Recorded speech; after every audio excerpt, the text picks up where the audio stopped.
Assalamualaikum warahmatullahi wabarakatuh. Bertemu lagi kita di dalam perkuliahan daring kali ini untuk mengatasi keterbatasan kita di dalam menjaga jarak karena wabah COVID-19. Mudah-mudahan kita semua sehat walafiat di tempat tinggal masing-masing. Namun demikian, keterbatasan jarak ini bukan berarti membuat minat kita untuk kuliah dan belajar menjadi surut. Mari kita mengikuti perkuliahan kali ini adalah akad mudharabah. Akad mudharabah ini dibawakan oleh Sugeng Riyadi SE MSI IAIN Purwokerto pada tahun 2020. Kita tahu di dalam skema akad, mudharabah ini menempati salah satu akad yang berbasis bagi hasil. Nanti ada akad yang berbasis jual beli, yang di bawah turunan jual beli itu adalah jual beli murni, jual beli salam, jual beli murabahah, jual beli istisna. Yang kedua, nanti ada yang akad berbasis bagi hasil. Nanti ada akad mudharabah, ada akad musyarakah. Nanti ada akad yang berbasis jasa, baik jasa penanggungan atau disebut dengan wakalah, nanti ada jasa sewa atau disebut dengan ijaroh dan lain sebagainya. Banyak sekali akad-akad di dalam Islam yang bukan hanya harus dipahami secara teoritis tetapi juga bagaimana mekanisme pencatatannya. Ini adalah salah satu kuliah untuk secara teori dan teknis untuk kita pencatatannya. Mari kita ikuti perkuliahan ini dengan seksama. Pertama, mudharabah itu adalah salah satu bentuk kerjasama, sebagaimana saya ulas tadi. Jadi kerjasama yang berasal dari kata dharaba, yang sebetulnya asal kata mudharabah sendiri berasal dari kata nukilan dari ayat Al-Quran, yaitu ad-darbi fil ard, yaitu bepergian untuk urusan dagang atau urusan bisnis. Pengertiannya yaitu merupakan akad kerjasama usaha milik antar pemilik dana dan pengelola dana. Pemilik dana nanti disebut dengan sohibul mal, sedangkan pengelola disebut dengan mudharib. Untuk melakukan kegiatan usaha, laba dibagi atas dasar nisbah bagi hasil menurut kesepakatan kedua belah pihak. Sedangkan bila terjadi kerugian, maka akan ditanggung oleh pemilik dana, kecuali kerugian tersebut disebabkan oleh misconduct. Apa itu? Nah, nanti kita akan bahas di belakang. Kemudian negligence atau violation oleh pengelola dana. Nah, bagaimana karakteristik mudharabah? Nah, karakteristik mudharabah itu antara lain sebagai berikut. Pertama, investasi mudharabah memiliki risiko tinggi. Mengapa? Ya, karena pemilik dana tidak boleh ikut campur dalam pengelolaan usaha kecuali sebatas memberikan saran-saran dan melakukan pengawasan atas pekerjaan atau bisnisnya. Kemudian informasi usaha dipegang oleh pengelola dana dan pemilik dana hanya mengetahui informasi secara terbatas. Ini merupakan karakteristik yang paling dasar atau fundamental. Namun demikian nanti akan tetap ada pengecualian, pengembangan, kemudian ada hybrid atau ada penggabungan dari beberapa akad. Lantas bagaimana dengan karakteristik akad mudharabah selanjutnya terkait dengan risiko? Untuk pembagian risiko, pemilik dana memiliki risiko dalam bentuk finansial, sedangkan pengelola dana memiliki risiko dalam bentuk non finansial. Artinya pengelola dana ini atau mudharib, dia risikonya yang non finansial misalnya adalah risiko pasar, risiko distribusi, kemudian risiko bencana, kemudian asuransi dan sebagainya terkait dengan teknis pengelolaan usaha. Sedangkan pemilik dana risikonya dalam bentuk finansial, yaitu apa? Modal yang sudah dititipkan atau dikelolakan kepada sang mudharib. Kemudian karakteristik akad mudharabah selanjutnya adalah karakteristik akad mudharabah di dalam pembagian keuntungan. Pertama, di dalam akad mudharabah dikenal adanya nisbah. Nisbah ini adalah bagi hasil. Biasanya ditunjukkan di dalam prosentase yang disepakati. antara sohibul mal ataupun dengan mudhorib. Apakah itu 50%, 50%, apakah 25%, 75%, atas dua metode pembagian hasil yang tadi sudah disebutkan. Nisbah ini artinya sekali lagi adalah skala bagi hasil. Yang kedua, di dalam pembagian keuntungan itu menggunakan nilai realisasi keuntungan, artinya yang real, yang benar-benar keuntungan yang benar-benar ada, bukan yang masih berupa ekspektasi, yang mengacu pada laporan hasil usaha periodik yang disusun oleh pengelola dana atau mudhorib. Maka mudhorib nanti secara tentatif atau secara berkala periodik mereka melakukan pelaporan, apakah bulanan, apakah tahunan, dan ini sudah menjadi hal yang lazim di dalam sebuah perusahaan.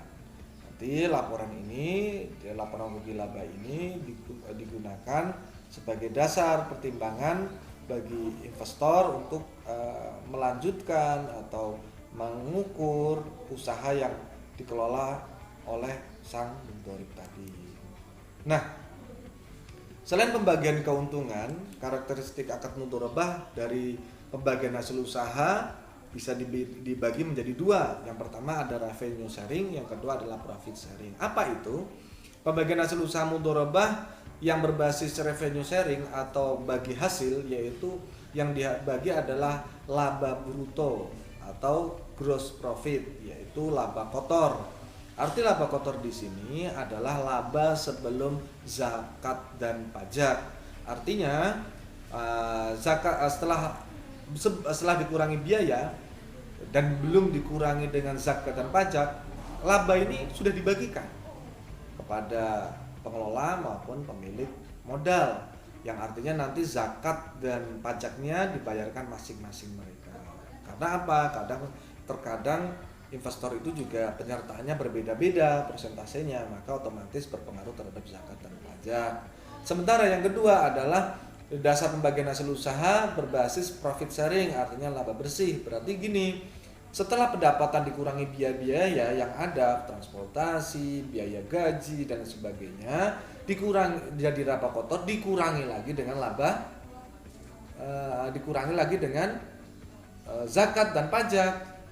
Dengan zakat dan pajak, nah muncullah net profit. Nah, setelah bersih, benar-benar sudah bersih, benar-benar murni, laba itu barulah dibagikan kepada investor dan kepada pengelola. Nah, yang kedua, selanjutnya maksud saya, karakteristik akan mudharabah di dalam jaminan modal. Pada prinsipnya tidak boleh ada jaminan atas modal. Ini prinsip fundamental di dalam mudharabah. Apa jaminannya atas penitipan atau investasi tadi? Adalah usaha itu sendiri. Maka di sini investor berhak untuk mengawasi perjalanan usaha, karena mereka menitipkan dana itu tanpa ada jaminan. Apa jaminan? Saya ulangi lagi, adalah usaha yang sedang dikembangkan. Namun apabila pengelola dana tidak melakukan ini catatannya, pengelola dana tidak melakukan penyimpangan atau sudah benar-benar saling kenal. Nah, apabila pengelola dana ini orang yang baru dikenal dan lain sebagainya, atau karena ingin memberikan rasa aman yang lebih kepada pemilik modal, maka pemilik modal atau dana dapat memberikan jaminan kepada pengelola dana. Jadi investor itu bisa meminta jaminan kepada pengelola atau perusahaan atau pihak ketiga, misalnya pihak bank yang menjaminkan gitu, atau LPS, lembaga penjamin simpanan dan sebagainya, silakan. Dan jaminan ini hanya dapat dicairkan apabila pengelola dana atau perusahaan terbukti melakukan kesalahan yang disengaja, lalai, atau melakukan pelanggaran terhadap hal-hal yang telah disepakati bersama di dalam akad. Nah, ini penting diketahui oleh para mahasiswa dan mahasiswi bahwasanya di dalam mudharabah itu prinsipnya tidak ada jaminan, prinsipnya, tapi tentu ini bisa tetap berkembang. Karakteristik akad mudharabah selanjutnya adalah di dalam perjanjian. Akad, kontrak, perjanjian sebaiknya dituangkan secara tertulis dan dihadiri oleh saksi. Siapa yang berhak menjadi saksi? Siapapun yang mereka sepakati, misal notaris atau Pemda, atau silahkan yang dianggap sebagai pihak yang adil, Kalau bisa justru pihak yang memiliki otoritas di dalam hal ini. Dan dalam perjanjian itu harus mencakup berbagai aspek antara lain tujuan mudharabah, nisbah pembagian, laba ruginya, keuntungannya, periode pembagian keuntungan, ketentuan pengembalian modal, hal-hal yang dianggap sebagai kelalaian bagi pengelola dana dan lain sebagainya. Nah, ini penting dalam akar ini, klausul-klausul ini biasanya dikumpulkan di dalam sebuah klausul MOU. Karakteristik akad mudharabah berikutnya adalah persengketaan. Apabila terjadi perselisihan di antara kedua belah pihak, yaitu investor dan pengelola, maka dapat diselesaikan secara musyawarah di antara mereka. Dan kalau memang tidak bisa diselesaikan secara musyawarah, maka bisa dilanjutkan, dilimpahkan ke Badan Arbitrase Syariah. Jika masih tidak bisa juga bisa diajukan atau dinaikkan bandingnya kepada pengadilan agama. Ingat, pengadilan agama. Karena ini kasus yang menyangkut usaha berbasis bisnis syariah, diselesaikan di pengadilan agama. Kemudian, apa hikmah akad mudharabah? Hikmah dan akad mudharabah ini banyak sekali, tetapi pada prinsipnya adalah memberikan manfaat dan keringanan kepada sesama manusia. Karena ada sebagian orang yang memiliki harta tetapi tidak mampu untuk melakukan memproduktifkan hartanya, itu bagi investor. Dan ada pula orang yang tidak memiliki dana atau modal tetapi ia memiliki kemampuan atau skill untuk memproduktifkannya atau memproduktifkan uang. Dengan demikian dapat tercipta kerjasama antar modal dan kerja demi kemaslahatan dan kesejahteraan umat manusia. Dan ingat, mudharabah ini tidak harus sesama muslim, boleh dengan non muslim. Dan ini harus dipahami oleh kita semua. Dari skema ini kita bisa melihat bagaimana sistem mekanisme skema mudharabah itu berlangsung.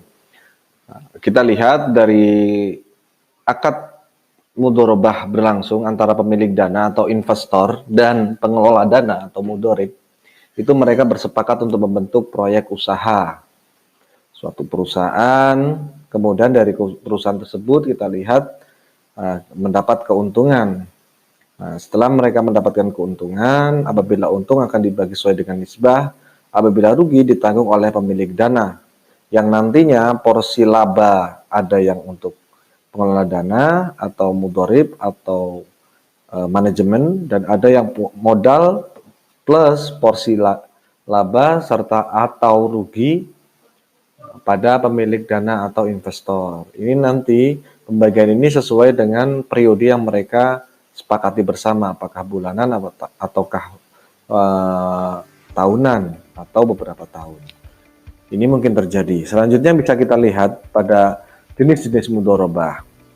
Pada jenis-jenis mudharabah setidaknya sejauh ini itu ada 3 jenis, dan ini wajib dihafalkan oleh para peserta kelas. Yang pertama adalah mudharabah mutlaqah, yang kedua adalah mudharabah muqayyadah, yang ketiga adalah mudharabah mushtarakah. Nah, ini nanti kita akan mendapatkan penjelasan yang lebih lanjut daripada ketiga jenis mudharabah ini. Mudharabah mutlaqah adalah di mana pengelola dana memiliki kewenangan untuk melakukan apa saja dalam pelaksanaan bisnis bagi keberhasilan tujuan mudharabah tersebut. Namun, apabila ternyata pengelola dana melakukan kelalaian atau kecurangan, maka pengelola dana harus bertanggung jawab atas konsekuensi yang ditimbulkannya. Sedangkan apabila terjadi kerugian atas usaha tersebut yang bukan karena kelalaian dan kecurangan pengelola dana, maka kerugian itu akan ditanggung oleh pemilik dana. Mudharabah mutlaqah ini bersifat mutlak, artinya benar-benar uang itu berpindah tangan kepada pengelola, dan mudharib ini mengelola dananya. Jadi dikelola, sang pengelola ini benar-benar memiliki kewenangan untuk melaksanakan bisnisnya, di mana di manajemen hanya bisa menonton saja dananya dikelola. Namun apabila terjadi hal-hal yang di luar perjanjian atau terjadi hal-hal yang terkait dengan moral hazard, maka dia punya hak untuk menghentikan kegiatan tersebut, si pihak investornya. Ini mudharabah mutlaqah, artinya kewenangannya sepenuhnya dimiliki oleh pengelola atau manajemen atau mudharib. Selanjutnya yang kedua adalah mudharabah muqayyadah. Muqayyad ini artinya terikat atau bersyarat. Pemilik dana memberikan batasan kepada pengelola dana atau manajemen mengenai lokasi, cara, dan atau objek investasi sektor usaha. Contoh misalnya modal yang diberikan investor tidak boleh untuk dicampur dengan investor lainnya. Dia investor tunggal, mensyaratkan begitu, baru dia mengucurkan dananya. Yang kedua, misalnya dananya tidak diinvestasikan pada usaha tertentu. Misalnya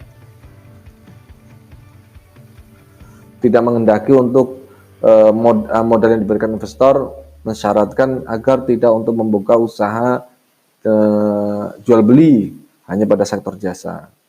Atau misalnya investor mensyaratkan dia akan menggelontorkan dananya tanpa ada penjamin atau mengharuskan pengelola dana atau mudharib untuk melakukan investasi sendiri tanpa melalui pihak ketiga. Artinya dana itu dikelola sendiri oleh investor, bukan dioper lagi dananya oleh pengelola kepada pihak yang lainnya. Ini bersyarat. Jadi ketika dari pihak investor kepada pihak mudharib, penggelontoran dananya itu bersyarat, dia muqayyadah. Yang ketiga adalah mudharabah mushtarakah.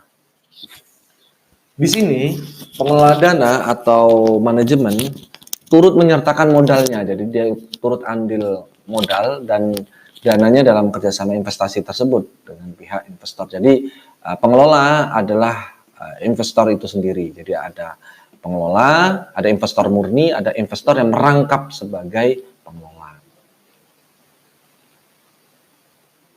Di awal kerjasama, akad yang disepakati adalah akad mudharabah dengan modal 100% dari pemilik dana atau investor, artinya mutlaqah.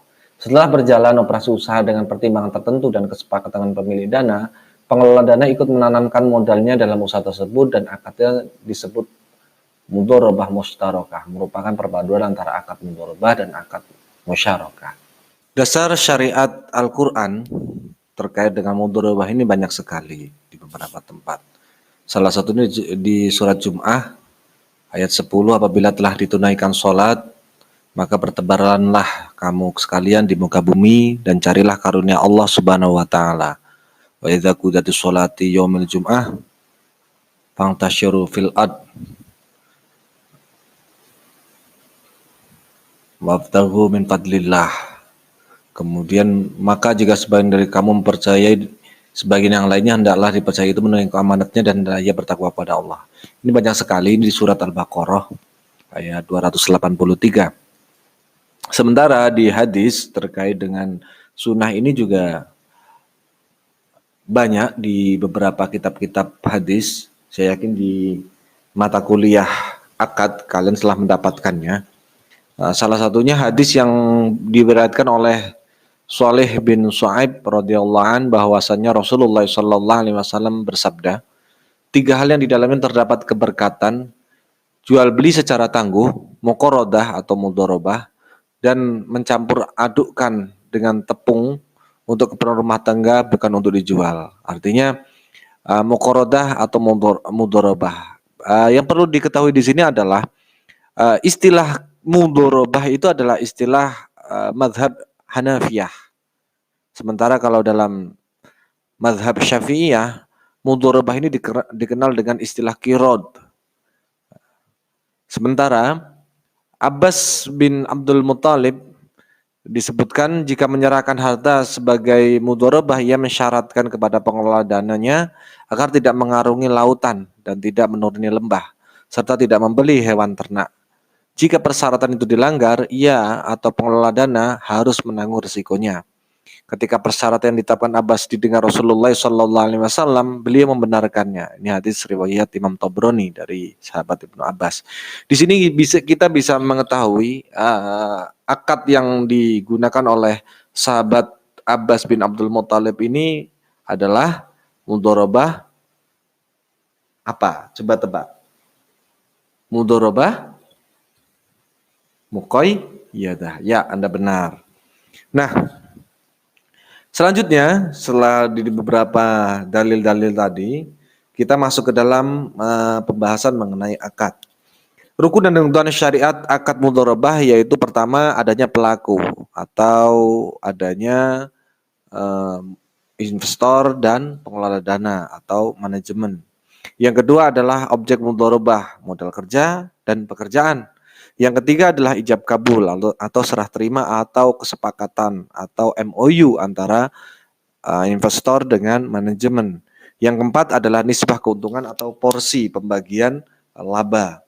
Selain rukun tersebut, kita bisa memperincikannya. Pertama, pelaku. Di dalam mudharabah harus ada minimal 2 pelaku. Pihak pertama bertindak sebagai pemilik dana, sedangkan pihak kedua bertindak sebagai pengelola dana. Keduanya harus cakap hukum, artinya mereka berdua seharus sudah baligh dan memiliki kemampuan untuk diwakilkan dan mewakilkan. Pelaku akad mudharabah tidak hanya antara muslim dengan sesama muslim, tetapi boleh juga dengan non-muslim. Nah, ini ketentuan terkait dengan subjeknya di dalam akad mudharabah. Selanjutnya yang kedua adalah objek mudharabah. Pertama, yang bisa diserahkan oleh investor kepada manajemen adalah pertama, modal yang diserahkan dalam bentuk kas atau aset non-kas yang harus jelas jumlah dan jenisnya. Yang B atau kedua, tunai dan tidak hutang. Jadi harus dalam bentuk uang cash. Masalah nanti teknis perpindahannya melalui transfer atau penyerahan langsung itu bisa sesuai dengan kesepakatan. Yang ketiga, modal harus diketahui dengan jelas jumlahnya sehingga dapat dibedakan dari keuntungan. Yang keempat, pengelola dana tidak diperkenankan atau manajemen tidak diperkenankan untuk memudharabahkan kembali modal mudharabah. Jadi tidak boleh setelah mentang-mentang dia dipercaya oleh investor, dananya tadi dia menjadi investor lagi di usaha yang lain atau bahkan tanpa sepengetahuan investor. Ini dilarang. Yang kelima, adanya pengelola dana atau mudharib atau manajemen tidak diperbolehkan untuk meminjamkan modal kepada orang lain. Ya, jadi tidak boleh modal yang dikelolanya dipinjamkan. Yang terakhir, yang keenam, pengelola dana memiliki kebebasan untuk mengatur modal menurut kebijaksanaan dan pemikirannya sendiri. Jadi adanya keleluasaan untuk mengelola dana yang telah diterimanya. Kedua, objek mudharabah. Objek mudharabah merupakan pekerjaan. Yang tadi ada berupa modal, yang pertama, yang kedua adalah berupa pekerjaan.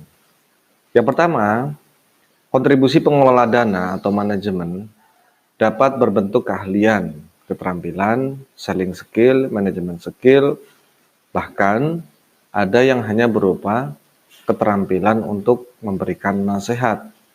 Di sini ditempatkan di DPS atau Dewan Pertimbangan Syariah.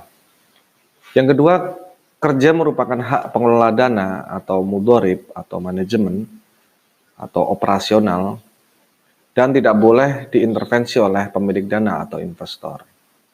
Dalam bekerja, mereka, para mudharib, tidak melanggar ketentuan syariat.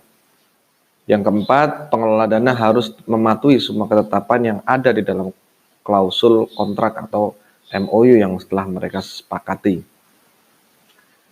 Yang terakhir, yang kelima adalah bahwa di dalam hal pemilik dana atau investor tidak melakukan kewajiban atau melakukan pelanggaran terhadap kesepakatan, maka pengelola dana atau manajemen atau mudharib sudah menerima modal dan sudah bekerja, maka pengelola dana berhak mendapatkan imbalan atau ganti rugi atau upah. Nah, selanjutnya, yang ketiga terkait dengan mudharabah adalah ijab kabul. Ijab kabul merupakan kesepakatan atau MOU antara sohibul mal dengan mudharib. Ijab kabul ini sendiri merupakan ekspresi kesepakatan antara pemilik dana atau mudharib atau sohibul mal dan pengelola dana atau mudharib yang dilakukan bersama-sama secara sukarela atau antarodin. Pemilik dana setuju atas peranannya dalam kontribusi dana, sementara pengelola dana setuju atas peranannya dalam kontribusi kerja. Akad dapat dituangkan secara lisan, tertulis, melalui korespondensi atau menggunakan cara-cara komunikasi modern. Maksud komunikasi modern di sini adalah dengan melibatkan notaris atau melibatkan pihak ketiga, baik berupa catatan MOU maupun hal-hal lainnya yang bisa dipahami. Yang ketiga, akad tidak boleh dikaitkan dengan suatu kejadian di masa depan yang belum pasti. Jadi tidak bisa melakukan kesepakatan-kesepakatan jika maka yang dikaitkan atau digantungkan dengan masa depan yang belum pasti. Misalnya, jika terjadi perang di Indonesia atau terjadi kejadian di luar biasa, maka keuntungan tidak bisa dikembalikan kepada pemilik dana atau investor. Dan kejadian-kejadian belum pasti ini tidak bisa dijadikan patokan bagi kedua belah pihak untuk dijadikan dasar kesepakatan. Selanjutnya adalah nisbah keuntungan atau porsi pembagian hasil. Nisbah adalah besaran yang digunakan untuk pembagian keuntungan. Pengelola dana atau mudharib memberikan pengelola dana atau investor, pengelola dana atau mudharib mendapatkan imbalan atas kerjanya, sedangkan pemilik dana mendapatkan imbalan atas penyertaan modalnya. Yang kedua, nisbah keuntungan harus diketahui dengan jelas oleh kedua belah pihak. Jika dalam akad tidak dijelaskan, maka pembagiannya menjadi 50% dan 50%. Di sini nisbah akan termaktub di dalam kesepakatan atau MOU yang mereka sepakati berdua. Selanjutnya adalah kerugian mudharabah. Kerugian mudharabah ditanggung oleh pemilik dana atau investor kecuali ada misconduct atau negligence atau violation. Apabila terjadi kerugian, maka cara menyelesaikan adalah diambil terlebih dahulu dari keuntungan, karena keuntungan merupakan pelindung modal, artinya keuntungan dulu yang disisihkan. Yang kedua, bila kerugian melebihi keuntungan, maka baru diambil dari pokok modal, baru pokok modalnya itu diperhitungkan untuk menutup kerugian yang ada. Nah, ini patut dipahami oleh semua peserta kelas bahwasanya hal-hal seperti ini pun wajib masuk ke dalam klausul MOU atau kesepakatan yang mereka setujui berdua. Berakhirnya akad mudharabah. Pertama, dalam hal mudharabah tersebut dibatasi waktunya, maka mudharabah otomatis berakhir pada waktu yang telah ditentukan. Kedua, salah satu pihak memutuskan mengundurkan diri atau membubarkan diri. Yang ketiga, salah satu pihak meninggal dunia atau kehilangan akal. Dalam artian hilang akal di sini adalah sakit yang menyebabkan dia kehilangan kesadarannya atau akal sehatnya. Yang keempat, pengelola dana atau mudharib tidak menjalankan amanahnya sebagai pengelola usaha untuk mencapai tujuan sebagaimana dituangkan di dalam akad. Sebagai pihak yang mengemban amanah, ia harus beretikat baik dan berhati-hati. Terakhir, modalnya sudah tidak ada. Artinya karena memang sudah tidak ada modalnya, karena satu dan lain kejadian, maka sudah tidak ada yang bisa dikelola. Nah, berakhirnya akad mudharabah ini pun harus termaktub secara jelas, secara definitif di dalam MOU yang telah mereka sepakati. Prinsip pembagian hasil usaha. Pembagian hasil usaha mudharabah dapat dilakukan berdasarkan prinsip bagi hasil atau revenue sharing atau bagi laba atau profit sharing sebagaimana disebutkan sebelumnya. 1. Jika berdasarkan prinsip bagi hasil, maka dasar pembagian hasil usaha adalah laba bruto atau gross profit, bukan merupakan total pendapatan usaha atau omset. Yang kedua, sedangkan dalam prinsip bagi laba atau sudah selesai yang jadi basis pembagiannya adalah keuntungan atau profit, dasar pembagiannya adalah laba neto atau laba bersih atau net profit, yaitu laba bruto dikurangi beban yang berkaitan dengan pengelolaan modal mudharabah. Sebagaimana diterangkan sebelumnya, yang disebut dengan laba kotor atau laba bruto adalah laba sebelum dikurangi zakat dan pajak. Sedangkan net profit atau laba bersih adalah laba setelah dikurangi dengan zakat dan pajak. Ada dua cara prinsip pembagian usaha. Contoh perhitungan bagi hasil. Perhitungan bagi hasil, beberapa instrumen-instrumen yang telah masyhur di dalam tradisi akuntansi adalah penjualan dikurangi dengan HPP akan muncul laba kotor. Laba kotor dikurangi biaya-biaya, biaya upah pegawai, biaya listrik, air telepon, biaya amortisasi, biaya-biaya yang lain yang terkait dengan operasional perusahaan. Nah, setelah dikurangi biaya-biaya maka muncullah laba bersih.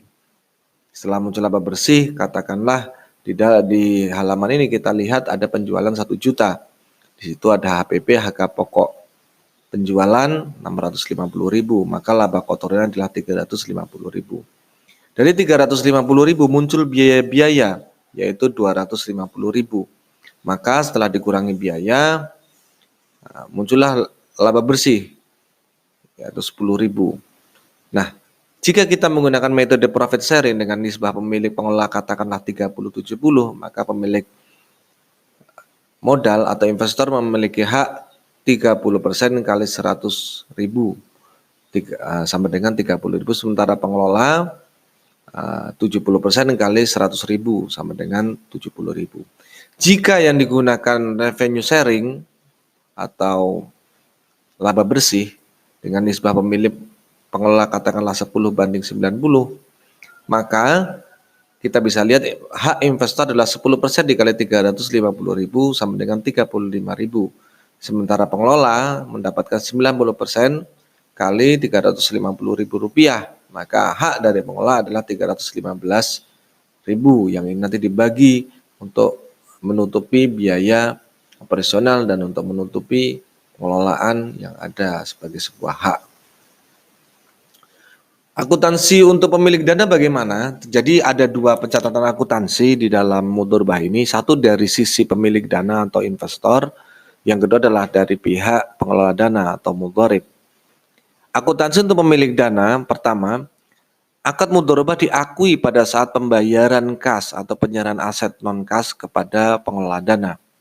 Yang kedua, pengukuran akad mudhorbah dalam bentuk kas dan non-kas pada saat kontrak. Contoh misalnya terjadi penyetoran modal mudhorbah, maka jurnal pada penyerahan kas sebesar jumlah yang dibayarkan, maka di debit dicatatkan dengan nomor rekening investasi mudhorbah sekian rupiah, di kredit adalah kas sekian rupiah. Ini ketika penyetoran modal dari sisi pemilik dana.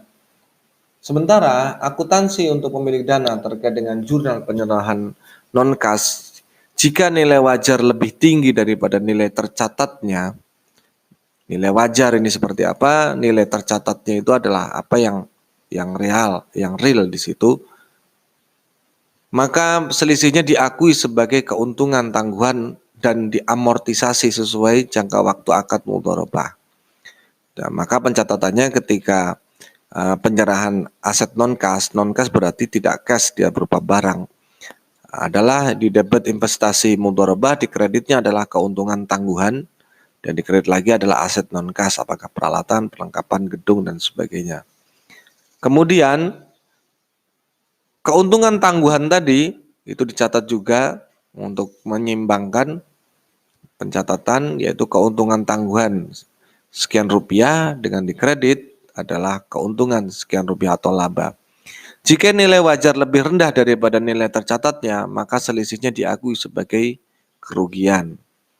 Contoh misalnya pencatatannya adalah di debit investasi mudhorbah sekian rupiah, di debit lagi adalah kerugian penon nilai sekian rupiah, sementara di kreditnya adalah aset non-kas mudhorbah sekian rupiah. Perhatikan benar ketika terjadi keuntungan tangguhan dan ketika terjadi amortisasi atau depresiasi atau penurunan nilai dari aset non-kas yang sudah disetorkan oleh pemilik modal atau investor. Sementara akuntansi untuk pemilik dana, jika terjadi penurunan nilai aset non-kas, sebelum usaha dimulai diakui sebagai kerugian dan mengandung saldo investasi mudhorbah. Maka hal ini dicatat di sisi debit, kerugian investasi mudhorbah sekian rupiah, di kredit investasi mudhorbah sekian rupiah. Jika terjadi penurunan nilai setelah usaha dimulai, diakui sebagai kerugian dan diperhitungkan pada saat pembagian bagi hasil, maka hal ini dicatat di debit kas sekian rupiah, kemudian di debit lagi kerugian investasi mudharabah sekian rupiah. Perhatikan benar ketika kerugian pencatatannya di mana.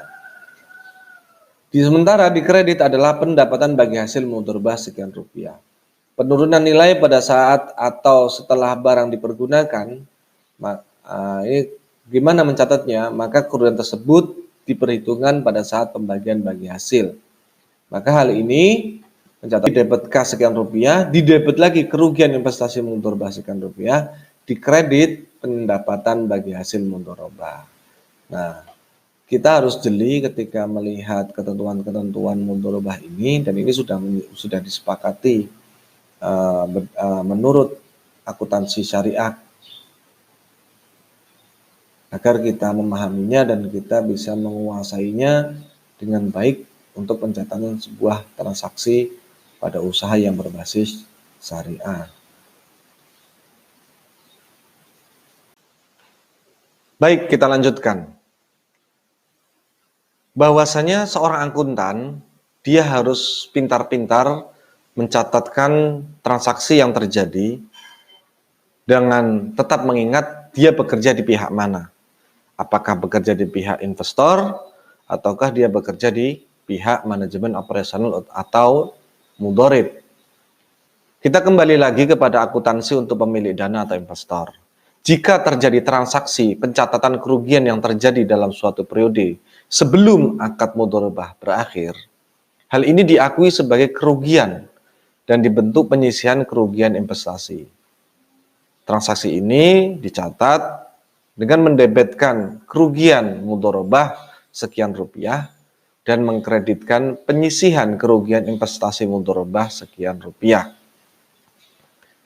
Jika bagian hasil usaha yang belum dibayar oleh pengelola dana atau mudharib diakui sebagai hutang, maka hal ini dicatat dengan mendebetkan piutang pendapatan bagi hasil sekian rupiah dan mengkreditkan pendapatan bagi hasil mudharabah sekian rupiah.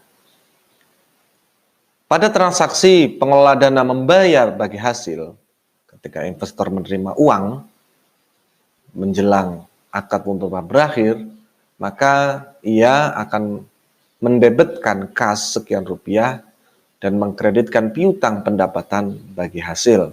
Ini akuntansi untuk pemilik dana atau investor, yaitu ketika pada transaksi akad mudharabah berakhir, maka ketika akad mudharabah berakhir, akuntan investor akan mencatat, mendebetkan kas atau piutang atau aset non-kas sekian rupiah, mendebetkan penyisihan kerugian investasi sekian rupiah, dan mengkreditkan investasi mudharabah sekian rupiah, mengkreditkan keuntungan atau laba sekian rupiah.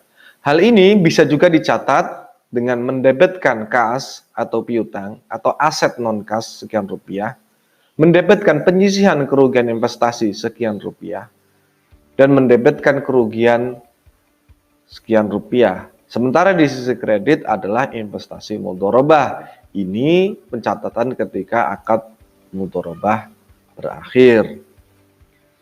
Masih akuntansi untuk pemilik dana atau investor. Penyajiannya, pemilik dana menyajikan investasi mudharabah dalam laporan keuangan sebesar nilai yang tercatat.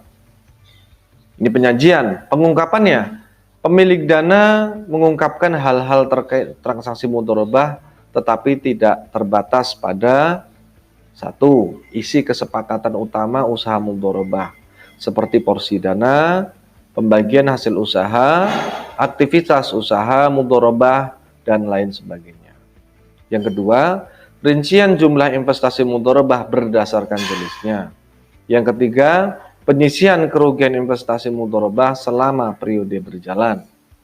Yang keempat, pengungkapan yang diperlukan sesuai dengan PSAK nomor 101 tentang penyajian laporan keuangan syariah. Bagi para mahasiswa dan mahasiswi, saya harapkan Anda semua bisa mendownload PSAK nomor 101 tentang penyajian ini. Karena nantinya akan sangat berguna ketika Anda semua sudah kembali ke dunia kerja. Lantas bagaimana terkait dengan pencatatan atau akuntansi bagi mudhorib? Baik, kita lanjutkan. Yang pertama, ketika terjadi pengakuan dana syirkah temporer. Ya, dana syirkah temporer diakui pada saat kas atau aset non-kas diterima. Syirkah ini artinya ketika kesepakatan terjadi. Persekutuan terjadi antara pihak pengelola dana atau mudhorib dengan sahibul mal atau investor. Yang kedua, pengukuran dana syirkah temporer. Dana syirkah temporer diukur sesuai jumlah kas atau nilai wajar aset non-kas yang diterima. Ketika mudhorib menerima kucuran modal dari investor, ia akan mencatatnya, mendebetkan kas atau aset non-kas, mungkin mobil, bangunan, dan sebagainya sekian rupiah, mengkreditkan dana syirkah temporer atau dana modal atau dana mudhorobah sekian rupiah, itu juga boleh. Kemudian penjurnalan ketika menerima pendapatan bagi hasil apabila dana syirkah temporer disalurkan kembali atau jadi dikelola kembali, dananya tidak dibagikan, diterima tapi untuk disalurkan kembali, maka pihak pengelola dana akan mencatatnya dengan mendebetkan kas atau piutang sekian rupiah, mengkreditkan pendapatan yang belum dibagikan sekian rupiah.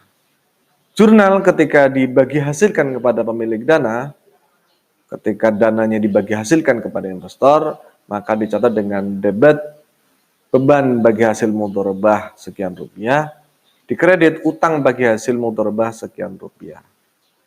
Jurnal pada saat pengelola dana membayar bagi hasil, ketika mudhorib atau manajemen membagikan hasilnya, maka didebetkan utang bagi hasil mudhorobah sekian rupiah, dikreditnya adalah kas. Lantas bagaimana dengan jurnal penutup? Jurnal penutup untuk mendapatkan bagi hasil dan beban bagi hasil apabila dana syirkah temporer. Dana syirkah temporer ini adalah modal mudhorobah yang diterima. Dan ini ketika disalurkan kembali oleh investor, maka pengelola akan mencatatkan dengan mendebitkan pendapatan belum dibagi hasilkan. Saya ulangi lagi, mendebitkan pendapatan belum dibagi hasilkan sekian rupiah, dikredit beban bagi hasil sekian rupiah. Jurnal penutup yang dibuat apabila dana dikelola sendiri dan ada keuntungan. Ketika dana yang dikelola dan terdapat keuntungan, maka hal ini dicatatkan sebagai pendapatan dengan debit pendapatan sekian rupiah, dikredit pendapatan belum dibagi hasilkan sekian rupiah, dan mengkreditkan beban sekian rupiah. Jurnal ketika dibagi hasilkan kepada pemilik dana, yaitu debit beban bagi hasil mudhorobah sekian rupiah, kredit utang bagi hasil mudhorobah sekian rupiah. Jurnal pada saat pengelola dana membayar bagi hasil, yaitu dengan cara mendebitkan utang bagi hasil mudhorobah sekian rupiah, kredit kas sekian rupiah. Masih jurnal penutup yang dibuat apabila dana dikelola sendiri dan rugi. Kalau tadi menguntungkan, kalau ini hasilnya adalah rugi, maka mudhorib atau manajemen akan mencatatnya dengan mendebitkan pendapatan sekian rupiah, mendebitkan penyisihan kerugian sekian rupiah, dan mengkreditkan beban sekian rupiah. Kerugian yang diakibatkan oleh kesalahan atau kelalaian pengelola dana atau manajemen atau mudhorib diakui sebagai beban pengelola dana. Hal ini dicatat dengan sisi debit beban sekian rupiah, kredit utang lain-lain atau kas sekian rupiah.